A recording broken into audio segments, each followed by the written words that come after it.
అండి, ఈరోజు evening స్నాక్స్లోకి bread omelette చేశానండి. కానీ రొటీన్గా రెగ్యులర్గా చేసే బ్రెడ్ ఆమ్లెట్లా కాకుండా మొత్తం ఆమ్లెట్ లైక్ బ్రెడ్ అంతా ముక్కలుగా చేసేసి 4 పీసెస్ చేశానండి ఒక బ్రెడ్ ముక్కని.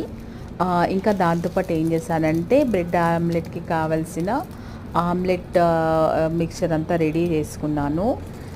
ఎగ్స్, ఉప్పు, కారం, పసుపు, అల్లం వెల్లిపాయ, పచ్చిమిర్చి, స్లైడ్గా కొత్తిమీర, సన్నగా తరిగిన ఉల్లిపాయలు వేసేసి కొంచెం పెప్పర్ పౌడర్ వేసేసి మంచి మిక్స్ చేసుకున్నానండి.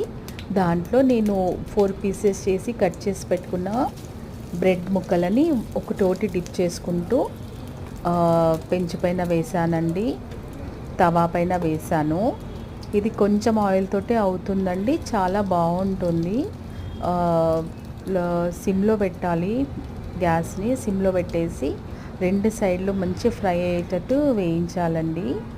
ఎక్కువ ఆయిల్ కూడా పట్టదు మనకి. 2 to 3 స్పూన్స్ దాంతో నియర్లీ 2 to 3 బ్రెడ్ పీసెస్ మనం చేయొచ్చండి, పెద్ద ముక్కలు.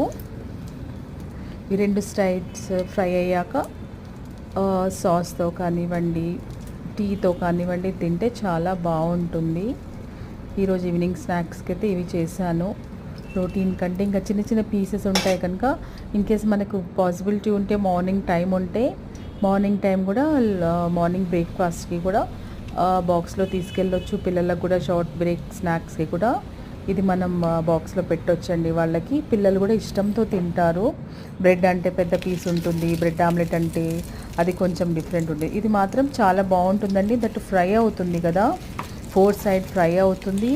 ఇంకోటి ఏంటంటే స్మెల్ కూడా రాదండి. బ్రెడ్ ఆమ్లెట్ అంటే కొంచెం నాకు స్మెల్ వచ్చినట్టు ఉంటుంది కదా, ఇది అలా ఉండదు. పిల్లలకి మార్నింగ్ వేసి ఇచ్చిన హాట్ ప్యాక్లో పెట్టేస్తే షార్ట్ బ్రేక్ లైక్ 11:30 వరకు 1:30 వరకు కూడా వాళ్ళు ఈజీగా తినొచ్చు. టేస్ట్ కూడా చాలా బాగుంటుందండి. మీరు ట్రై చేయండి. Thank you for watching. Please subscribe.